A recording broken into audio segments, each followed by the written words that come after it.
بسم اللہ الرحمن الرحیم۔ تحقیق وہ بندہ کامیاب ہو گیا جس نے محاسبہ کر لیا۔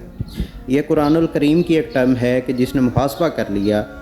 اپنے اندر کو دیکھ لیا، وہی بندہ کامیاب ہے۔ وہ آپ ہوں، وہ میں ہوں، وہ کوئی بھی ہو جو اپنا محاسبہ کرتا رہتا ہے کہ میرا دین کے ساتھ کتنا تعلق ہے، میرا اپنے اللہ کے ساتھ کتنا تعلق ہے، جب وہ محاسبہ کرے گا، اللہ کے قریب جانے کی کوشش کرے گا، یقیناً وہ کامیاب ہوگا۔ لیکن قرآن کی ہر ٹرم جو ہے وہ ایک عالمگیر حقیقت ہے، اور یہ محاسبہ صرف اور صرف دین کے لیے نہیں ہے، اور آپ اس کو اپنے دنیا دارے میں بھی یوٹیلائز کر سکتے ہیں، آپ اپنے بزنس میں بھی یوٹیلائز کر سکتے ہیں، آپ اپنے لین دین کے معاملات جو ہیں ان میں بھی یوٹیلائز کر سکتے ہیں۔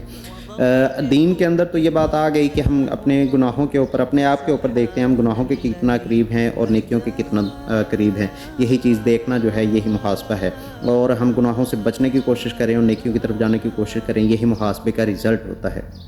لیکن اگر دنیا داری کی بات کریں تو دنیا داری کی بات اگر کی جائے اور بزنس کی بات کی جائے تو یقیناً وہاں پہ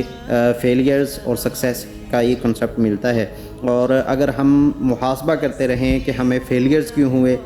ہم کون سی غلطیاں ہم نے کی، اپنی غلطیوں سے سبق سیکھیں، اپنے معاملات کے اندر جو غلطیاں ہوئی ہیں جن کی وجہ سے ہمیں نقصان ہوا ہے ہم ان کو سارٹ آؤٹ کریں، ان کی جو وجوہات کو جانیں، اور آئندہ ہم کوشش کریں کہ ہم محاسبہ کرتے رہیں کہ ہم سے اتنی ایسی غلطیاں ہوئی ہیں، آئندہ یہ نہیں ہوں گی، کیوں ہوئی ہیں، ان کے جو اثرات ہیں وہ آپ محاسبہ کرتے ہیں کہ کتنے ہوں گے،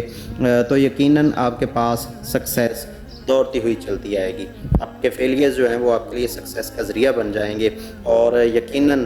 جب آپ محاسبہ کریں گے، اپنی کوتاہیوں کو دور کرنے کی کوشش کریں گے، ہم اپنے ساتھ چاہتے ہیں کہ ہمارے ساتھ اچھا سلوک ہو تو ہم دوسروں کے ساتھ بھی اچھا سلوک کریں، ہم چاہتے ہیں کہ ہمیں لوگ عزت کے ساتھ پکاریں، ہمیں دوسروں کے بھی عزت کے ساتھ پکارنا پڑے گا۔ محاسبہ کریں کہ ہم لوگوں کو کس طرح سے ٹریٹ کرتے ہیں اور ہم لوگوں سے کیا توقع کرتے ہیں، یہی محاسبہ ہے، اور یہی محاسبہ کرتے رہیں، اور خصوصاً دین کے لحاظ سے اپنا محاسبہ کریں تاکہ قیامت کے دن کے لیے، آخرت کے دن کے لیے بھی ہماری تیاری ہو سکے۔ اللہ رب العزت سے دعا ہے کہ اللہ تعالی ہم سب کو اپنا محاسبہ کرنے کی توفیق عطا فرمائے، کیونکہ ہم خود کے ذمہ دار ہیں، لوگوں کے ہم ذمہ دار نہیں ہیں۔ میں اپنے اعمال کا ذمہ دار ہوں، میں اپنے لین دین کا ذمہ دار ہوں، میں اپنے فیلیئرز کا ذمہ دار ہوں۔ میرے ہر کال فیل کے ذمہ دار آپ نہیں ہیں، اور آپ کے ہر کال فیل کا ذمہ دار میں نہیں ہوں۔ محاسبہ کرتے رہیں، دیکھتے رہیں کہ کون سی غلطیاں ہوئی ہیں جس نے آپ کو نقصان دیا ہے، اور ان غلطیوں سے سبق سیکھ کے آئندہ اپنے لیے کامیابی کو یقینی بنائیں۔